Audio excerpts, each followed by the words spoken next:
गोपियों ने आज कहा, बोले बहुत है गए हो, इधर देखो सब लोग ध्यान से सुनो। गोपी बोली बहुत है गए हो आज। बोले क्यों? जे रोज रोज नई नई मुद्रा बना करके बंसी बजावे और हम यहाँ के पीछे पागल है जाएं। आज हम शिकायत करेंगी यशोदा मैया ते जाके। और सब गोपी पहुंच गई नंद भवन, और नंद भवन जाके बोली मैया अपने लाला संभाल लो, नहीं तो काउ दिन हम देख लेंगी। मैया बोली तुम पे कछु काम ना है, नेक सो लाला तब वो मेरे पीछे पड़ी रहती, अब तो बड़ो है गो लाला, 7 वर्ष को है गो, अब कहा कर दियो लाला ने। बोले मैया एक बात बताओ, तुम्हारे लाला बंसी बजानो कौन ने सिखायो? जी कहां से सीख के आयो बंसी बजानो? आहा। जब अनेक गोपियों ने जाकर के यशोदा मैया से ये बात कही, तो फिर यशोदा मैया उत्तर दे रही हैं, विविध गोप चरणेषु विदग्धो वेणुवाद्य ऊर्ध्वाजिज शिक्षा तब सुतः सती यदाधर बिंबे दत्त वेणुरन यत्य स्वर जाति। यशोदा मैया कह रही हैं वेणु वाद्य ऊर्ध्वा निज शिक्षा, मेरे लाला ने वेणु बजानो खुद ही सीखो है। अच्छा, एक संत हमारे ब्रज में बता रहे वंशी बनी कैसे। वंशी के निर्माण करता भी ठाकुर जी हैं। एक बार ठाकुर जी की अति प्रिय गैया गई ठाकुर जी के पास। ठाकुर जी बोले क्या बात है, बड़ी भयभीत लग रही है गैया। बोले लाला मो पूरी दुनिया में कोई तो डर ना लगे, बस एक तो ही डर लगे। बोले कौन थे? बोले बांस थे। ये सबरे किसान और ये जितने भी ग्वारियां हैं, ये सबरे या बांस के बल पे ही मोए डरामे, या तो मोए बहुत भय लगे, या बांस को कछु निधान करो। ठाकुर जी बोले जाते तो भय लगे, वही तो अत्यंत प्रेम कराए दूं। बोले हाँ कराए दो। तो जैसे ठाकुर जी ने बांस पकड़ो, तो प्रथम हस्त लगते ही 3 छिद्र प्रकट हो गए, दूसरा हस्त लगते ही 3 छिद्र और प्रकट हो गए, और उसी बांस को जब अधर पर धारण किया तभी स्वर छिद्र प्रकट हो गया।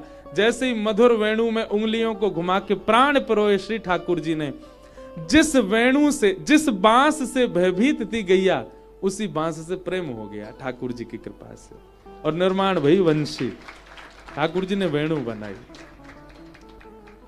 यशोदा मैया बोली मैंने कोई अध्यापक ना लगाए रखो, कोई गुरुजी ना यहाँ में, तुम्हें लगे मेरो लाला कोई गुरुजी तो पढ़ेगो, जे तो उल्टो गुरुजी पढ़ा देगो। तो मैया कहां से सीखे आयो बंसी? बोले निज शिक्षा। स्पष्ट युगल गीत में है ठाकुर जी ने खुद ही बजानी सीखी है बंसी, कोई तो सीखवे ना गए लाला। अब ये बात तो भागवत जी की है, अंदर की बात तो हमसे पूछो। किशोरी जी सिखाती हैं लाल जी को वेणु बजाना। एक लीला है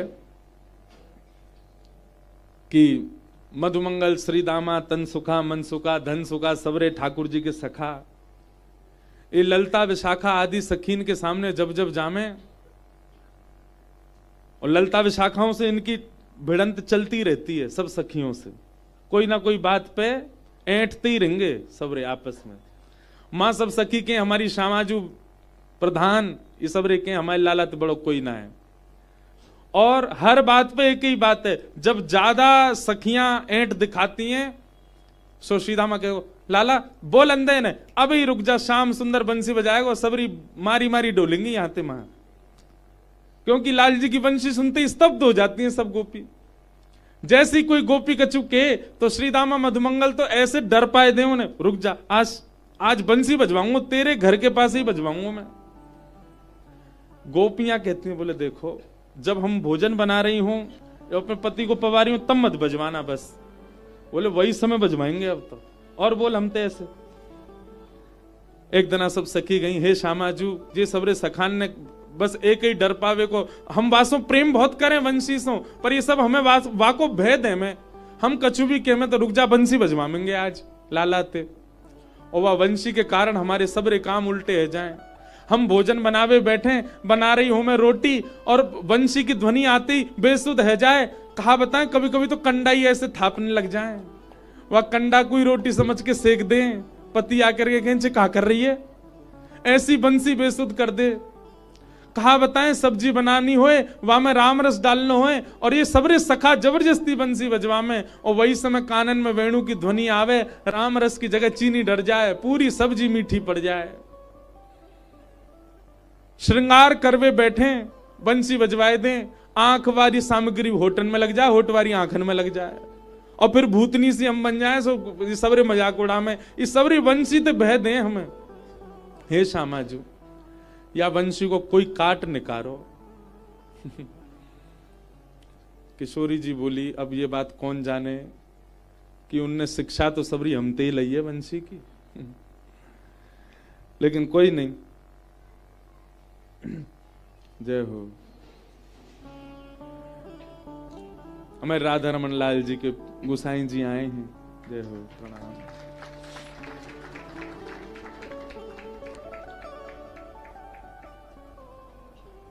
ऊपर विराज जाओ महाराज जी, वहां बैठ जाओ। अरे ना है राधा रमन जी, डंडा मार देंगे हमें, बैठो। जय।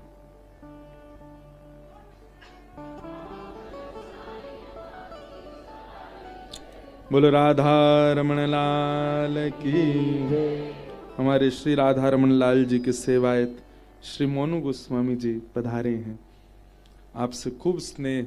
देखो ये राधा रमन जी के सेवक हैं, पर ब्रज की भी खूब सेवा करें, नंगे पाँव ही रहे में, परकम्मा ही लगाते रहे जब देखो, वही के कारण ऐसे हैं छरेरे से।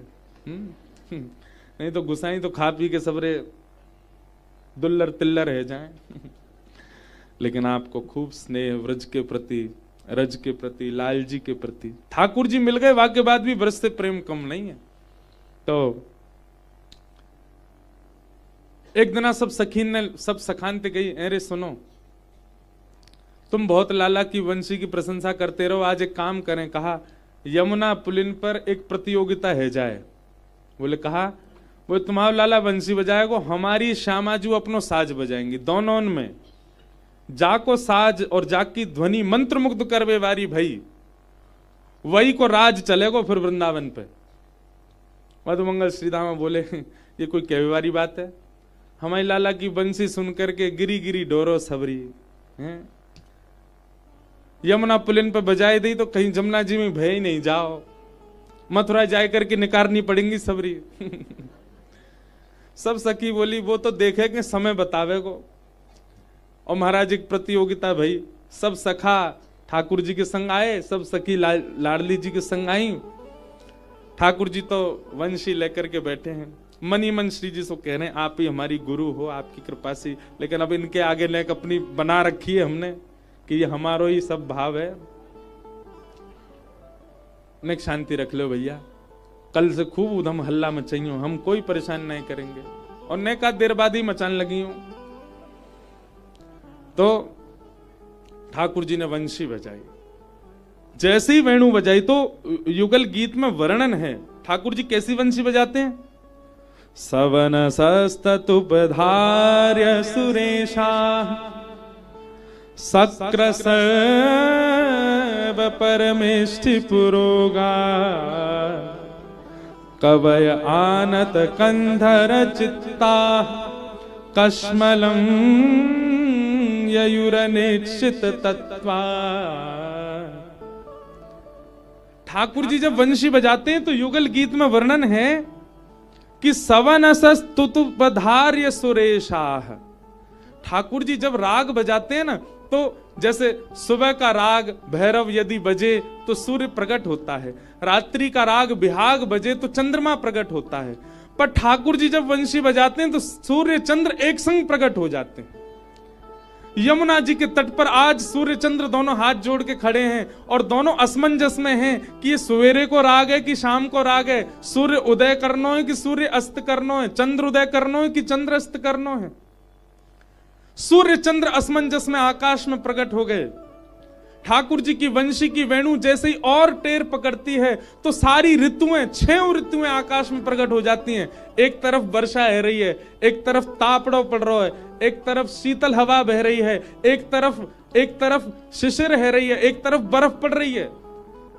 चारों ओर 6 ऋतुएं प्रकट हो गई ठाकुर जी की वंशी सुन करके। और इतना ही नहीं, कवय आनत कंधर चित्ताः, आकाश में तभी देखा कि 4 मुख वाले ब्रह्मा जी बैठ करके और कान लगा करके सुन रहे हैं, भैया ये कौन सा राग है, ये कैसी ध्वनि है, ये कैसे स्वर हैं। और इतना ही नहीं,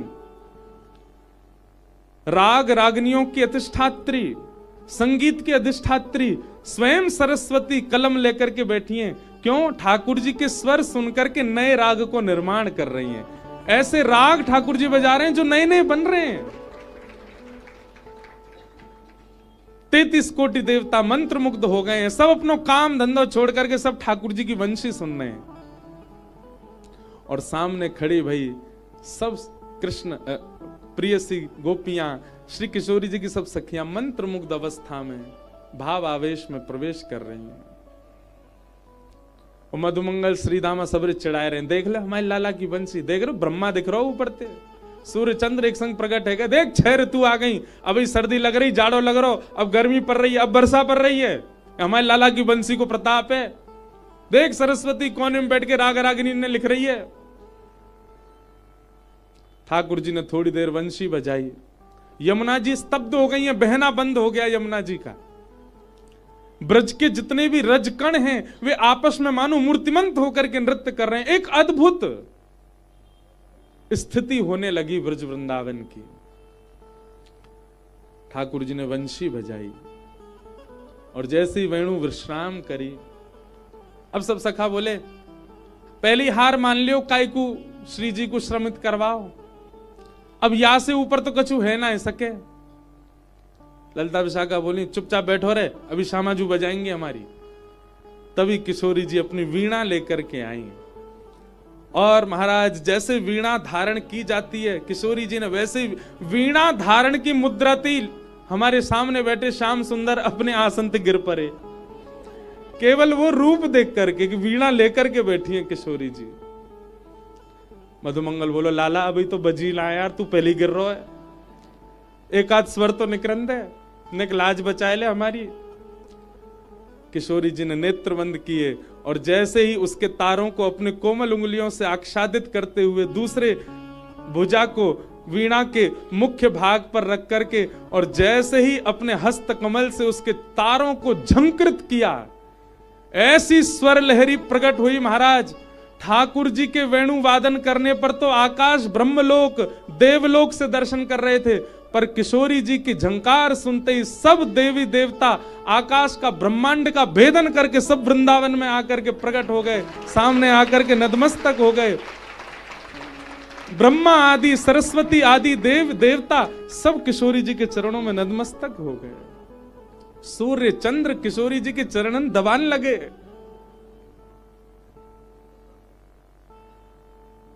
सखियां सब बोली अभी तो एक झंकार पड़ो है, अभी तो पूरी वीणा बजानी बाकी है, हे मधुमंगल बजवाए दें। मधुमंगल बोलो प्रलय है जाएगो, बस अब यहीं रहने दो, हमने अपनी हार स्वीकार कर ली है। आहा, तो भले ही युगल गीत में ठाकुर जी की वेणुवाद्य की बड़ी प्रशंसा है, पर ये तो हम ब्रज रसिक ब्रज के भाव वाले ही जाने कि ये सबरी प्रशंसा तो बाह्य बाह्य है, भीतर की तो बात हम जाने कि लाला तो शिक्षा ग्रहण करवे जामे ठाकुर किशोरी जी से। ये किशोरी जी की कृपा ही है।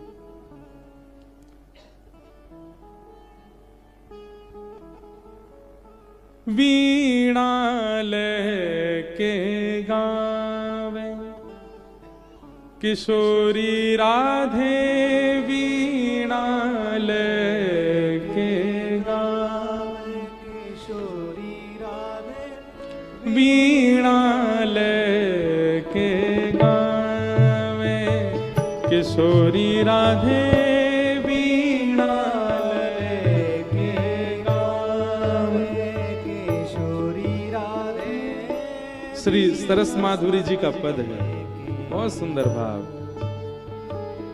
वीणा लेके गावे किशोरी राधे, वीणा लेके गावे किशोरी राधे, वीणा लेके गावे किशोरी राधे, वीणा लेके गावे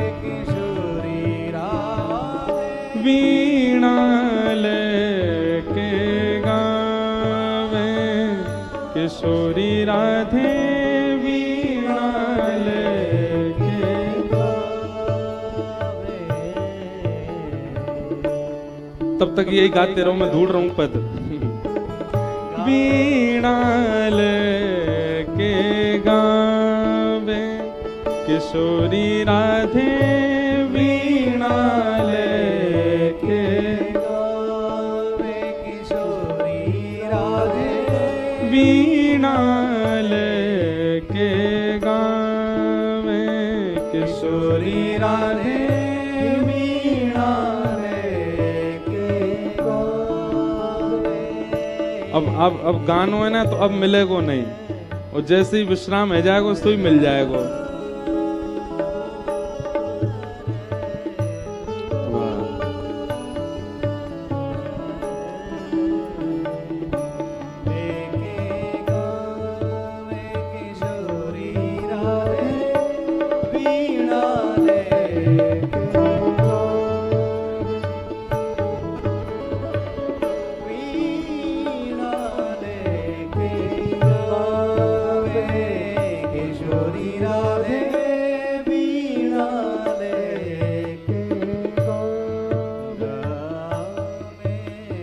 अब भाव ऐसा है कि आप पद में अगली पंक्ति में ठाकुर जी वंशी बजा रहे हैं, तो क्योंकि अभी अभी प्रतियोगिता में श्री जी जीत गई हैं, तो अब पद मिले ही नहीं रहो, ठाकुर जी की वंशी बजेगी ही ना, किशोरी जी की वीणा ही बजती रहेगी।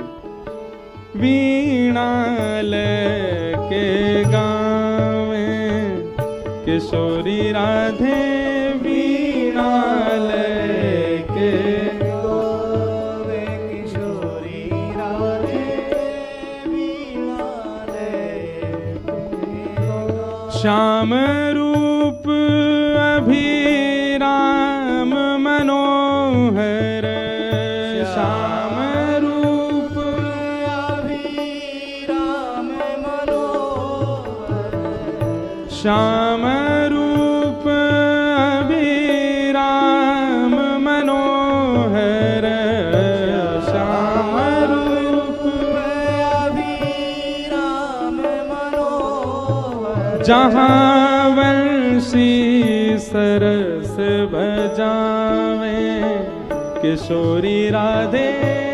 अपने आप ही याद आ गया मुझे।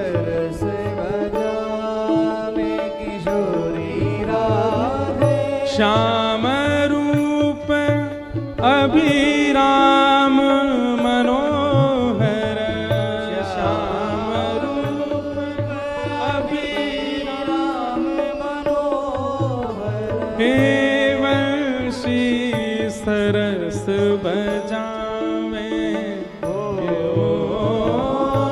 वंशी सरस बजावे किशोरी राधे वीणा लेके गावे किशोरी राधे वीणा लेके गावे। ललित मृदंग रंग सो ललिता ललित मृदंग रंग सो ललिता। देखो अब ये पद की जो झांकी है ये आपको नेत्रन के भीतर देखनी है।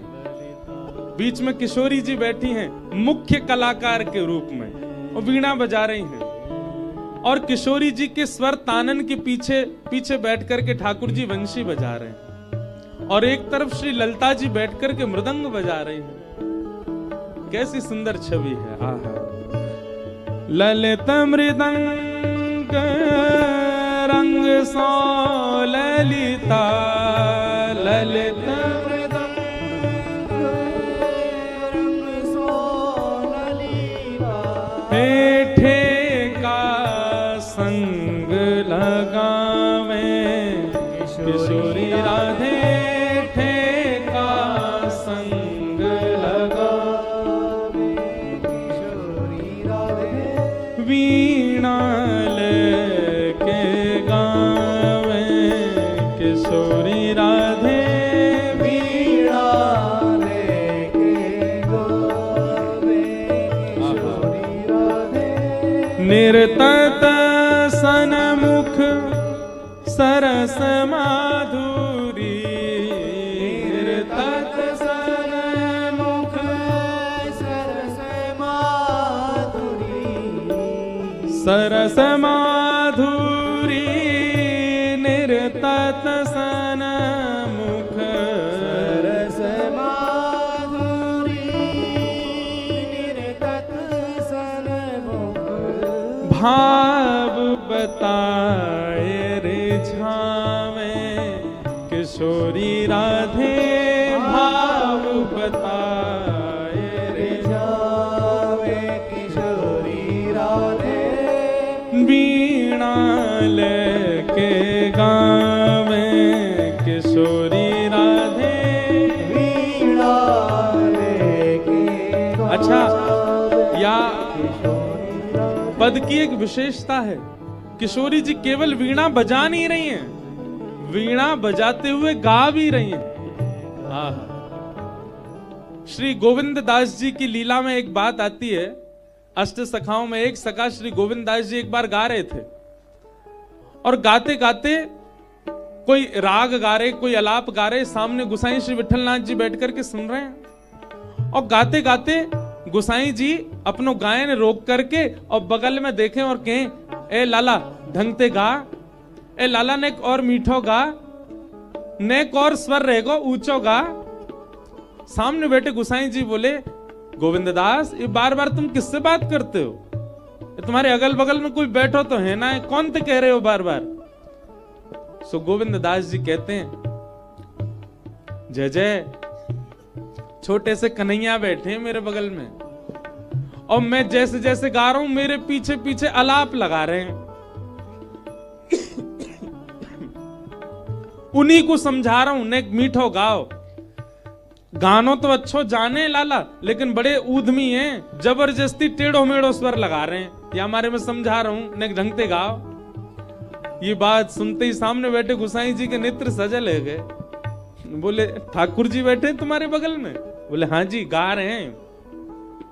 गोसाई जी बोले, देखो भैया ये तुम्हारी भक्ति को भाव है कि तुम्हें ठाकुर जी को स्वर सुनाई दे रहे हो, मोए सुनवे की इच्छा ना, मेरी ऐसी भावना नहीं कि तुम उनको प्रकट करो, पर एक बार नेक मुख बस ये बता दो, ठाकुर जी गांव में कैसे हैं, ठाकुर जी को स्वर कैसे, ठाकुर जी की आवाज कैसी है, भारी है, पतरी है, पैनी है, कोमल है, कैसी आवाज है ठाकुर जी की। सामने बैठे गोविंद दास जी के नेत्र सजल है गए। बोले, मैं अब कैसे बताऊं आपको कि मेरे कानन को कितना सुख मिले जब ठाकुर जी गावे। जितने कोमल इनको अंग है वासे ज्यादा कोमल ठाकुर जी की आवाज है। ठाकुर जी जब बोले ना, एक शब्द निकलती ऐसा लगे स्तब्ध है जाएं, और वे बैठ के गा रहे हैं। अब आप सोचो कि उनको स्वर कैसा होएगा। ठाकुर जी बहुत मीठो बोले, बहुत मीठो गावे, उनकी आवाज बड़ी मधुर है। अब आप कह रहे हैं मोटी है, पतरी है, मीठी है, कैसी आवाज है, इनमें तो कोई उपमा ना दे सकूं लाल जी के स्वर को, ऐसा स्वर है ठाकुर जी को। लेकिन गोसाई जी बोले, लेकिन ठाकुर जी भी फीके लगे जब श्री जी गान लगे, जब हमारी श्यामा जी बोले, तो हमारी लाडली जी गावे, तो ठाकुर जी भी फीके फीके से लगन लगे। किशोरी जी की स्वर ऐसा है। गोसाई जी तो भावावेश में चले गए, रोने लग गए। बोले, जय हो, कैसो गाती होंगी हमारी श्यामा जी। और वो भी अकेली गा नहीं रही हैं, वीणा लेके गावे किशोरी राधे, वीणा लेके गावे किशोरी राधे, वीणा लेके गावे किशोरी राधे, वीणा लेके गावे किशोरी राधे। श्याम रूप अभिराम मनोहर, श्याम रूप अभिराम मनोहर, वंशी सरस बजावे किशोरी राधे, वंशी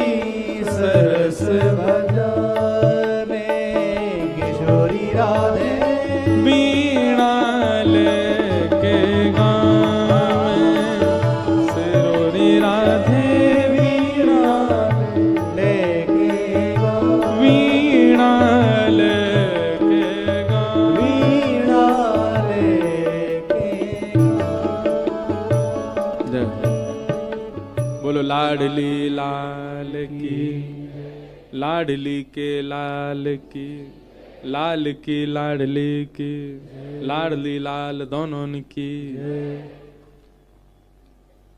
ऐसे ठाकुर जी के वेणु के भाव युगल गीत में बताए गए। अब भाव तो बहुत आम है, सुनाते ही रहें बस, सबको हम प्रणाम मात्र करें। अब कथा क्रम को हम विश्राम की ओर ले चलते हैं।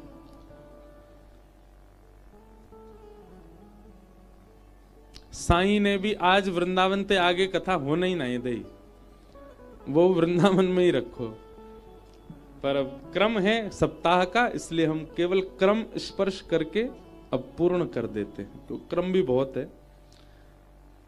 भगवान ने कई राक्षसों का वध किया। कंस ने अक्रूर जी को भेजा ठाकुर जी को लाने के लिए। अक्रूर जी महाराज वृंदावन आए, ठाकुर जी को लेकर के मथुरा गए।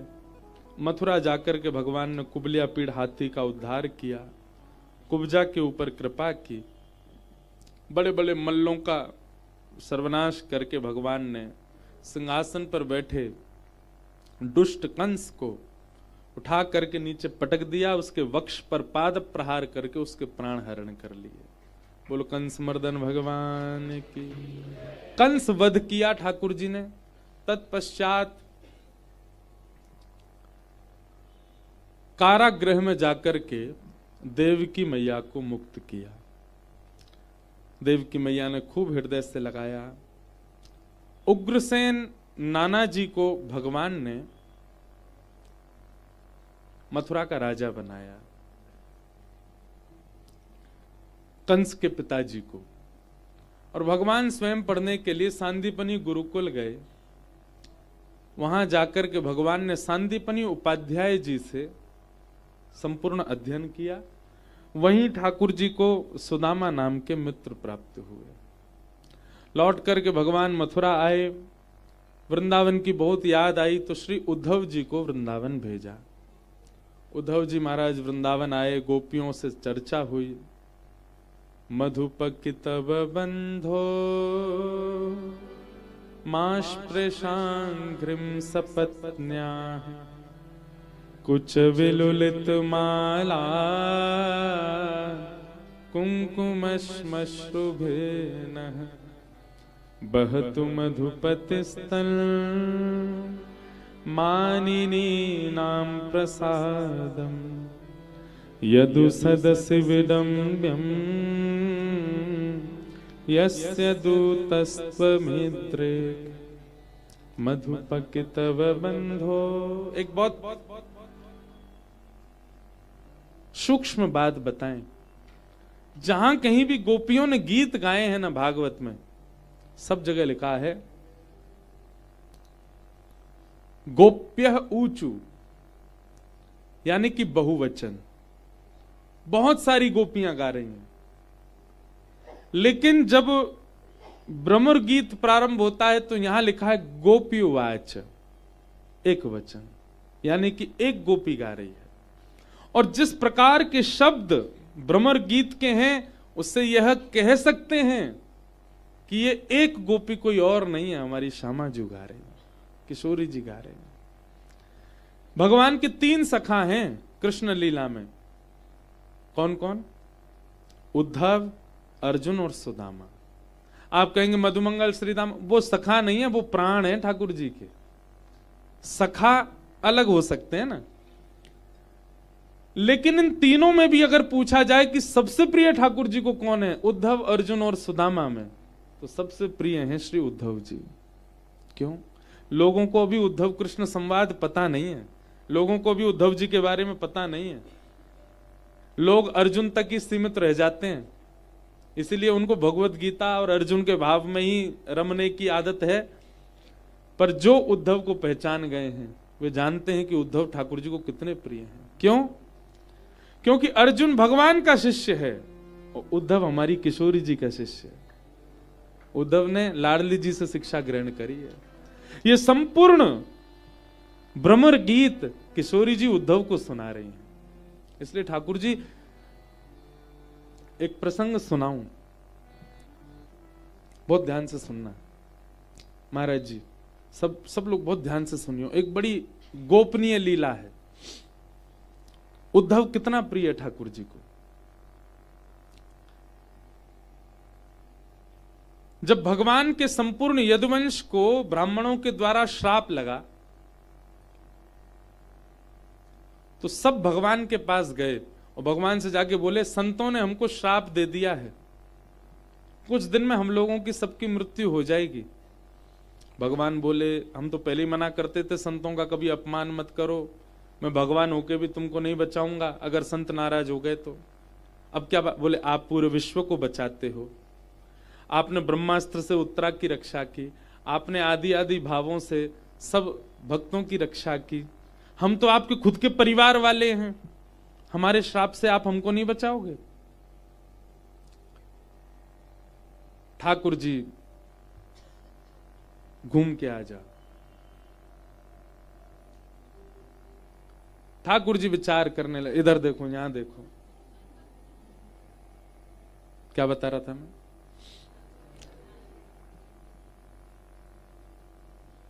हाँ, तो भगवान के परिवार के लोग बोले, आप हमको नहीं बचाओगे? तब भगवान कहते हैं, बोले हाँ मैं बचाऊंगा ना, एक तरीका है। बोले क्या? बोले हमारे गुजरात में एक स्थान है, अब उस समय गुजरात तो नहीं था, सौराष्ट्र था, तो सौराष्ट्र में एक स्थान है सोमनाथ, और सोमनाथ जो है ये श्राप नाशक महादेव हैं, भगवान श्री कृष्ण कहते हैं। बोले क्यों? बोले उनका नाम क्या है? सोमनाथ। सोम यानी कि चंद्रमा। चंद्रमा को किसने श्राप दिया? दक्ष प्रजापति ने। क्या श्राप दिया? कि तुम हर दिन अपनी कलाओं से घटोगे। क्यों श्राप दिया? क्योंकि दक्ष प्रजापति की पुत्रियों से चंद्रमा का ब्याह हुआ, पर चंद्रमा सबसे ज्यादा प्रेम केवल रोहिणी से करते हैं, इसलिए बाकी की जो पत्नियां हैं उन्होंने जाकर के दक्ष प्रजापति से शिकायत कर दी। बोले पिताजी हमारे पतिदेव केवल बड़ी बहन से ही प्रेम करते हैं, हमसे तो स्नेह ही नहीं उनका। तो दक्ष प्रजापति ने क्रोध में आके श्राप दे दिया कि आप अपनी कलाओं से रोज घटोगे। चंद्रमा ने आके कहा, ससुर जी आपने हमको श्राप दे दिया, कलाओं से रोज घटूंगा, और एक दिन जब पूरी कलाई खत्म हो जाएंगी तो मैं अदृश्य हो जाऊंगा, आपकी सारी बेटियां विधवा हो जाएंगी। दक्ष प्रजापति बोले ये तो मैंने सोचा ही नहीं, इसीलिए तो भगवान ने बकरे का मुंह लगा दिया उनको। क्यों? विचार ही नहीं करते हैं। बोले अब क्या करें? तब सोम यानी कि चंद्रमा ने समुद्र के तट पर बैठ करके महादेव की आराधना की। क्यों? बोले आपके हमारे ससुर जी एक ही हैं, कृपा करो। तो महादेव प्रकट हो गए, प्रकट होकर के कहा वरदान मांगो। बोले कि श्राप लगा है रोज अपनी कलाओं से घटना है, और एक दिन जब मैं अदृश्य हो जाऊंगा तो फिर क्या होगा? तब महादेव कहते हैं ठीक है, हम आपका श्राप तो नहीं काट सकते, पर हम आशीर्वाद देते हैं, 15 दिन आप श्राप में रहोगे और 15 दिन हमारे आशीर्वाद में रहोगे। प्रथम दिन से लेकर के और अमावस्या तक आप श्राप में रहोगे, आपकी कलाएं घटेंगी, लेकिन फिर उसके बाद हमारा आशीष लगेगा, और प्रथम से लेकर के और पूर्णिमा तक आप आशीर्वाद में रहोगे। मतलब घटोगे बढ़ोगे, घटोगे, ऐसे आपका चलेगा। तो भगवान श्री कृष्ण ये कथा यदुवंशियों को सुना रहे हैं। बोले भैया अब हम यदुवंशियों को श्राप तो लग गया, और श्राप नाशक देवता हमारे सौराष्ट्र में कौन है? सोमनाथ। चलो सब यदुवंशी नाव में बैठ करके, क्योंकि द्वारिका तो बीच समुद्र में है, बोले नाव में बैठ बैठ करके सोमनाथ चलो, और सोमनाथ जाकर के यज्ञ करेंगे, हवन करेंगे, ब्राह्मणों को दान करेंगे, महादेव की आराधना करेंगे, जलाभिषेक करेंगे, उससे महादेव प्रसन्न होके हो सकता है श्राप न भी कटे तो कुछ तो वरदान दे देंगे। यदुवंशी नाचने लगे, बोले वाह ठाकुर जी आपने बहुत बढ़िया कर दिया काम, अब हम लोग प्रसन्न हैं। पूरी सभा आनंदित हो गई। भगवान ने सबको कहा तैयारी करो, चलो सब लोग जाओ। लेकिन कोने में बैठा उद्धव भगवान को टेढ़ी नजर से देख रहा है, ऐसी नजर से जैसे चोरी पकड़ लेता है ना कोई। ठाकुर जी ने उद्धव की ओर देखा, क्या बात है ऐसे क्यों देख रहे हो? उद्धव बोला आपके पास आके बात करूं? बोला हाँ आओ। जैसे ही उद्धव जी पास आए, उद्धव जी कहते हैं आप बहुत चतुर हो ठाकुर जी। बोले क्यों? अपने परिवार को श्राप से बचाना, इसमें क्या चतुराई? बोले मैं उसकी नहीं कह रहा हूं, आप चतुर क्यों हो ये बात मैं बहुत अच्छे से जानता हूं, आपके रग रग से वाकिफ हूं मैं। और क्यों है? क्योंकि किशोरी जी का शिष्य है उद्धव। ठाकुर जी बोले क्या बोलना चाहते हो, स्पष्ट बोलो। बोले प्रभु हमारी जो द्वारिका है ना, इस द्वारिका को किसने बनाया? भगवान बोले विश्वकर्मा ने। और श्राप लगना, पाप लगना, पुण्य लगना, सूतक लगना, सोबर लगना, ये सब लागू होता है ब्रह्मा के द्वारा बनाई गई पृथ्वी पर। हमारी द्वारिका को ब्रह्मा ने नहीं बनाया। इसका मतलब क्या है? ब्राह्मण चाहे कितना भी श्राप दें, इस नगरी में रहने वाले किसी को श्राप लगता ही नहीं है। आप तो जानबूझ करके सब लोगों को नाव में बैठा के ब्रह्मा के द्वारा बनाई गई पृथ्वी पर लेके जा रहे हो ताकि सबको श्राप लगे। भगवान तुरंत उठे, उद्धव का मुंह बंद के बोले चुप रहे, बोल मत।